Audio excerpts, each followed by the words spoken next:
తెలంగాణ మంత్రుల శాఖల్లో భారీ మార్పులు చోటు చేసుకోబోతున్నాయా? ప్రస్తుతం ఈ అంశానికి సంబంధించి పెద్ద ఎత్తున చర్చ జరుగుతోంది. ఢిల్లీ పర్యటనలో హైకమాండ్తో ముఖ్యమంత్రి రేవంత్ రెడ్డి చర్చలు జరుపుతున్నారు. కేసీ వేణుగోపాల్తో పాటు ఏఐసీసీ అధ్యక్షుడు మల్లికార్జున ఖర్గేతో కూడా ఆయన చర్చలు జరుపుతున్నట్టుగా తెలుస్తోంది. మరి కాసేపట్లో మంత్రుల శాఖల్లో మార్పుపై కీలక ప్రకటన వచ్చే అవకాశం ఉంది అనే అంశానికి సంబంధించిన బిగ్ బ్రేకింగ్ న్యూస్ చూస్తున్నారు. ఆర్థిక శాఖ కీలకమైన డెవలప్మెంట్, ఇది కీలకమైన డెవలప్మెంట్ కింద చెప్పుకోవాలి. ఆర్థిక శాఖ తనకొద్దంటూ భట్టి విక్రమార్క ఇటు ఏఐసీసీ దృష్టికి తీసుకెళ్లినట్టుగా తెలుస్తోంది.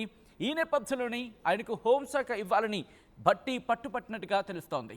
ఈ నేపథ్యంలో భట్టి పట్టిన పట్టుని ఏఐసీసీ నెరవేరుస్తుందా? ఈ అంశానికి సంబంధించి ఉత్కంఠ కొనసాగుతోంది. ఎందుకంటే హోంశాఖ ఇంతవరకు కూడా ముఖ్యమంత్రి రేవంత్ రెడ్డి దగ్గరే ఉంది. ఆయన దగ్గర కొన్ని కీలకమైన శాఖలు ఉన్నాయి. మరి ముఖ్యంగా ముఖ్యమంత్రి దగ్గర విద్యాశాఖ ఉంది, హోంశాఖ ఉంది, municipal administration and urban development ఉంది. సో వీటితో పాటు ఇప్పుడు మరికొన్ని శాఖలకు సంబంధించి డిస్కషన్ జరుగుతోంది. కాబట్టి అంటే వీటిలో కొన్ని శాఖలను కొత్తగా 3 మంత్రులు వచ్చారు కాబట్టి ఆ 3 మంత్రులకి కొన్ని శాఖలను కేటాయించే అవకాశం ఉంది. కాబట్టి ఇప్పటికే ఒక్కొక్కరి దగ్గర 2-3 శాఖలు ఉన్నాయి. సో వీటికి సంబంధించి చర్చ జరుగుతోంది. అయితే ఆర్థిక శాఖతో పాటు డిప్యూటీ ముఖ్యమంత్రిగా ఉన్నారు, అంటే డిప్యూటీ ముఖ్యమంత్రితో పాటు ఆర్థిక శాఖ మంత్రిగా ఉన్నారు భట్టి విక్రమార్క. ఇప్పుడు ఆర్థిక శాఖ తనకొద్దంటున్నారు భట్టి విక్రమార్క. ఈ నేపథ్యంలో ఆర్థిక శాఖ బదులు హోంశాఖ ఇవ్వాలంటూ భట్టి పట్టుపట్టినట్టుగా తెలుస్తోంది.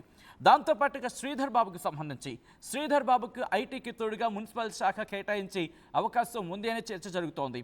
రిమెంబర్ గతంలో అంటే బీఆర్ఎస్ ప్రభుత్వంలో ఐటీతో పాటు మున్సిపల్ శాఖ మంత్రిగా కేటీఆర్ ఉన్నారు. ఒకవేళ ఈ ఐటీ శాఖకు తోడు మున్సిపల్ శాఖను కూడా శ్రీధర్ బాబుకు కేటాయిస్తే కనుక సో ఇప్పుడు 2 శాఖలనే చూస్తున్న ఇంకొక మంత్రిగా మనకి మాట్లాడుకోవచ్చు. శ్రీధర్ బాబుకు సంబంధించి ప్రస్తుతం ఈ చర్చ జరుగుతోంది. ఐటీకి తోడుగా మున్సిపల్ శాఖను కూడా కేటాయించే అవకాశం ఉంది అనే చర్చ జరుగుతోంది. ఇక ఆ తర్వాత ఉత్తమ్ కుమార్ రెడ్డి దగ్గర ఇప్పుడు సివిల్ సప్లైస్ శాఖ ఉంది.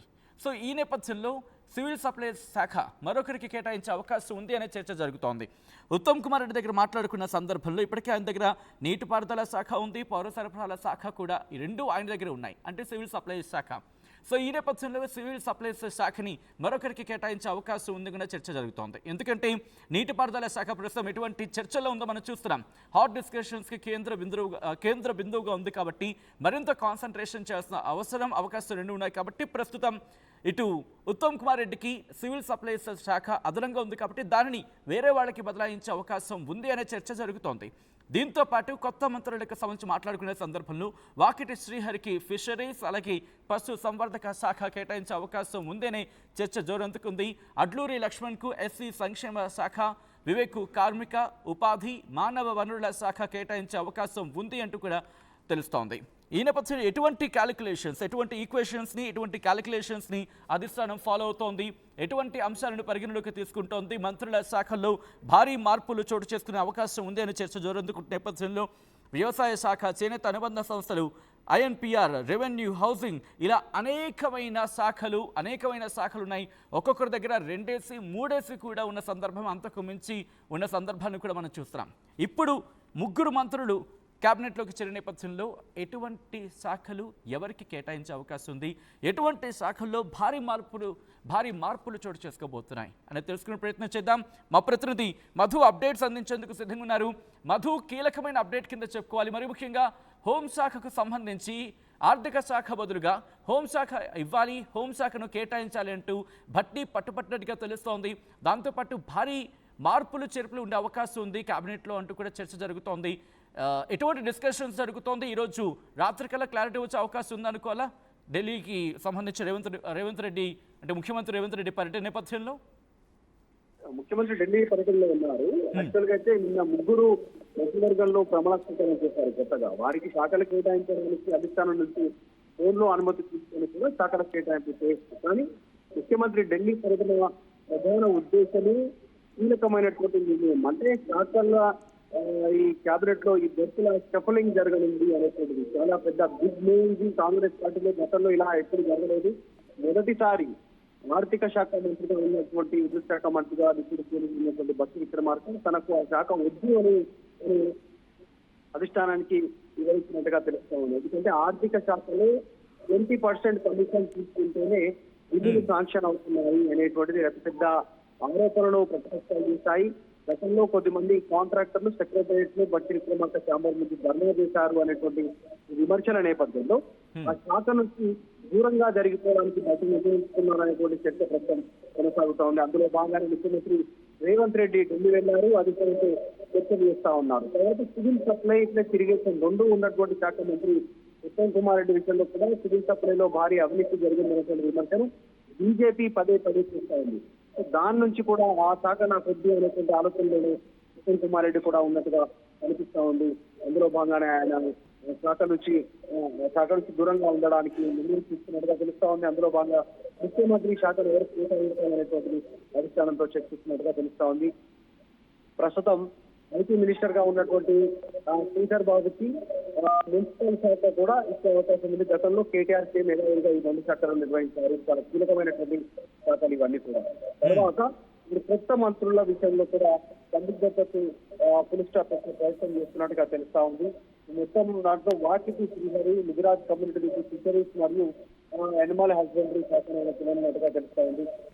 ఫిషరీస్ మరియు పశు సంవర్ధక శాఖ అల్లూరు లక్ష్మణ్ వచ్చేసి వెళ్ళిపోయి దాంట్లో ఎక్స్పెన్సివ్ శాఖ కూడా కీలకంగా ఆయనకి ఇచ్చే అవకాశం కనిపిస్తుంది. వివేక్ కార్మిక శాఖ, ఉపాధి, మానవ వనరుల శాఖ ఇవ్వడానికి దాదాపు నిర్ణయం తీసుకున్నారు. వీటితో పాటు మరొక కీలక శాఖని వివేక్ అడుగుతున్నట్టుగా చర్చ కొనసాగుతోంది. అయితే దీంట్లో ఇప్పుడు ప్రధానంగా చర్చ జరుగుతుందంటే బట్టి విక్రమార్క హోంశాఖ అడుగుతున్నట్టుగా చర్చ జరుగుతుంది. హోంశాఖలో వస్తే లా అండ్ ఆర్డర్ సంబంధించినటువంటి ఇష్యూస్ లో మాత్రమే కాస్త విమర్శలు ఎదుర్కొనే అవకాశం ఉంటుంది.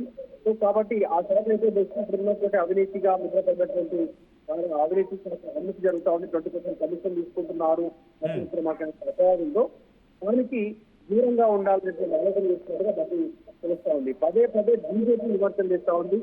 బీ ట్యాక్స్ అంటే బట్టి ట్యాక్స్, బీ ట్యాక్స్ అంటే Uttam Kumar Reddy tax, overall tax అంటే రేవంత్ రెడ్డి ట్యాక్స్, ఇలా పేర్లతో బీజేపీ పదే పదే విమర్శలు చేస్తా ఉంది కాంగ్రెస్ పార్టీని. దీన్ని ఓపెన్ చేయాలంటే శాఖల షఫ్లింగ్ ఉండే అవకాశం ఉంది అని మాత్రం ప్రత్యేక చర్చ కొనసాగుతుంది. అందులో భాగంగా ముఖ్యమంత్రి రేవంత్ రెడ్డి ఢిల్లీ పర్యటనకు వెళ్లారు. అధిష్టానంతో సంప్రదింపుల తర్వాత ఈ రోజు రాత్రికి క్లారిటీ వచ్చే అవకాశం ఉంది. ఒకవేళ వారితో సంప్రదింపులు పూర్తయితే, లేదు అంటే రేపు ఒక క్లారిటీ వచ్చే పరిస్థితి కనిపిస్తా ఉంది. కానీ ఇది కేవలం చర్చల వరకే ఉంటుందా, అధిష్టానం చేంజ్ చేయాలంటే కాస్త తర్వాత నిర్ణయం తీసుకునే పరిస్థితులు ఉంటాయా చూడాలి. అధికారికంగా మాత్రం ఏఐసీసీ అధిష్టానం ప్రకటన చేసిన తర్వాతనే క్లారిటీ వచ్చే అవకాశం కనిపిస్తా ఉంది. రైట్ మధు, అంటే ఈ రోజు నైట్ కల్లా క్లారిటీ వచ్చాడు, ఈ రోజు రాత్రి కల్లా క్లారిటీ వచ్చే అవకాశం ఉంది. ఎందుకంటే కేసీ వేణుగోపాల్తో భేటీ అయ్యారు ముఖ్యమంత్రి రేవంత్ రెడ్డి. ఆ తర్వాత ఏఐసిసి అధ్యక్షుడు మల్లికార్జున ఖర్గేతో కూడా భేటీ అయిన పరిస్థితి. ఎటువంటి తర్జన భర్జన పడడం జరుగుతోంది? ఎందుకంటే శాఖల కేటాయింపు అంశం అనేది చాలా కీలకంగా మారే అవకాశం ఉంటుంది. మంత్రివర్గానికి సంబంధించి చూస్ చేసుకునే క్రమంలో ఒక ఎత్తు శ్రమించాల్సి ఉంటాయి, శాఖల కేటాయింపు కూడా అటువంటి పరిస్థితులు ఉంటూ ఉంటాయి. సో ఈ నేపథ్యంలో ఈ రోజు రాత్రి క్లారిటీ వచ్చే అవకాశం ఉందా, లేకపోతే ఇంకొన్ని రోజుల కసరత్తు తర్వాత, అఫ్కోర్స్ ఇంకొన్ని గంటల కసరత్తు తర్వాత శాఖల కేటాయింపు ఉండే అవకాశం ఉందా? ఈ శాఖలకు సంబంధించిన చర్చ జరుగుతోంది. సంక్లిష్టంగానే ఉంది. ఎందుకంటే జనరల్ గా సాధారణంగా అధిష్టానమే వారి శాఖల మార్పు కోసం నిర్ణయం తీసుకుంటుంది. ఇక్కడ ఉన్నటువంటి కొంతమంది శాఖ మంత్రులే మా కొద్ది శాఖలు డిమాండ్ తెరపైకిస్తున్నారు. అసలు ఆర్థిక శాఖ వృద్ధి అనుకుంటే అసలు అత్యంత కీలకమైనటువంటి ఆర్థిక శాఖను ఎవరికి కేటాయించే అవకాశం ఉంది అనేటువంటిది ఒక బిగ్ టాస్క్, బిగ్ క్వశ్చన్ ఇది యాక్చువల్గా చెప్పాలంటే.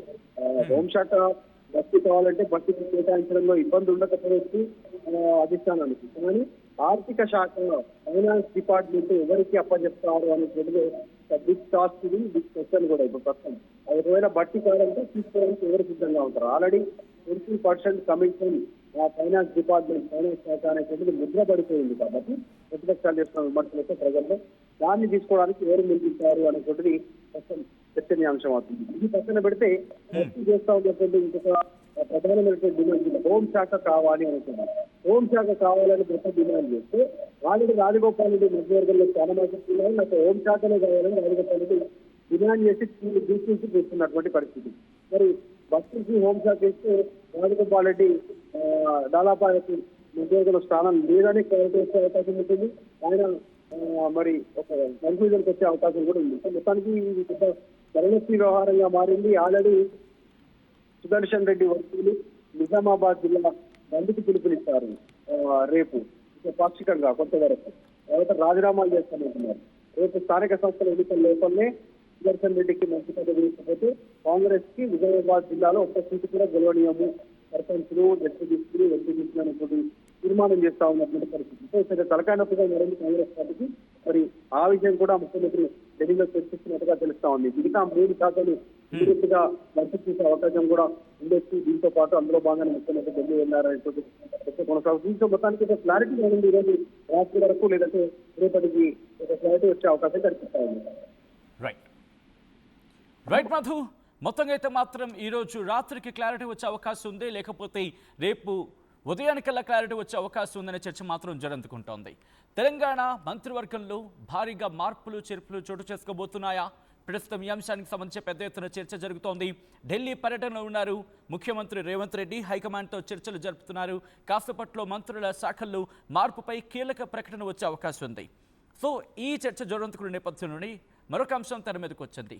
అదే భట్టి విక్రమార్క. ఆర్థిక శాఖ తనకొద్దంటూ హైకమాండ్ దృష్టికి తీసుకున్నట్టుగా తెలుస్తోంది. డిప్యూటీ ముఖ్యమంత్రి భట్టి విక్రమార్క ఆర్థిక శాఖ మంత్రిగా ఆయన ఉన్నారు. ఆర్థిక శాఖ మంత్రిగా డిప్యూటీ ముఖ్యమంత్రిగా ఉన్నారు. అట్ ద సేమ్ టైం ఇప్పుడు డిప్యూటీ ముఖ్యమంత్రిగా కొనసాగుతూనే తనకు ఆర్థిక శాఖ వద్దు, హోంశాఖ కేటాయించాలి, హోంశాఖ ఇవ్వాలి అంటూ భట్టి పట్టుపట్టినట్టుగా తెలుస్తోంది. దాంతోపాటు శ్రీధర్ బాబుకి సంబంధించి శ్రీధర్ బాబు ఇప్పటికే ఐటీ శాఖ మంత్రిగా ఉన్నారు. ఐటీ శాఖతో పాటు మున్సిపల్ శాఖను కూడా కేటాయించే అవకాశం ఉంది అనే చర్చ జరుగుతోంది.